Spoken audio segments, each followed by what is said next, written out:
To your Consumer Watch now, as many of you are beginning your holiday shopping, we're taking a look at how the supply chain is doing. We've talked about the supply chain a lot in the past year, but what impact will it have on your shopping this year? News 5's Alasyn Zimmerman shows us how you can strategize to get the most out of your dollar. The stores are all jam-packed with Christmas stuff. The past two holiday shopping seasons have not been typical.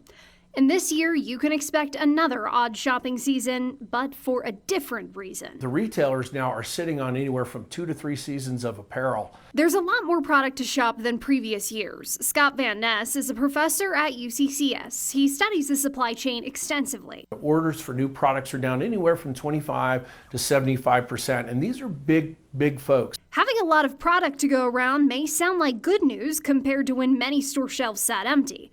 But there's more to it. The increase in stuff can actually work in your favor. You've got to get through these inventories, and they're going to have to discount like crazy.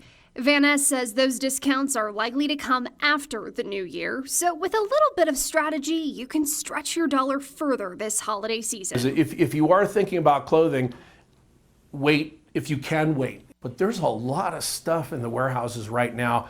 It's got to move eventually. But then when that does happen is when you're going to start to see these warehouses start to push this stuff out, and that's where the bargains are going to be available for consumers. One idea if you're looking for clothes this holiday season, turn to gift cards. That way your dollar goes further once products go on sale.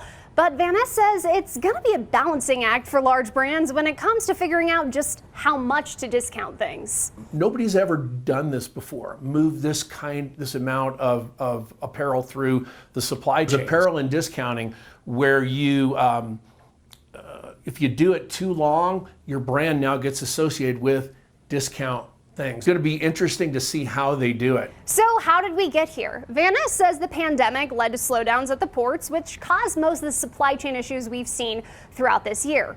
That combined with slowdowns in the labor force, some people just not returning to work. And keep in mind, during the pandemic, people were buying less clothes as a lot of people were working from home. And now prices have gone up. People are spending more, but it's not necessarily because they're buying more items. Of a perfect storm of things happening that's brought us here. Some of it pandemic related, absolutely a lot of it impacted by inflation. Van Ness says 2023 is going to be a year to watch when it comes to spending and how deeply items get discounted. But things are likely to get back to pre-pandemic behavior soon.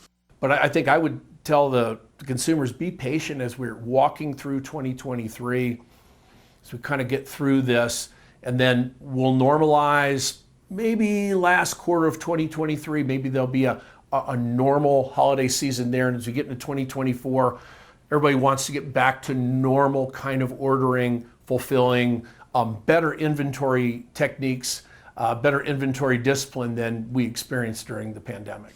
In Colorado Springs, Alasyn Zimmerman, News 5.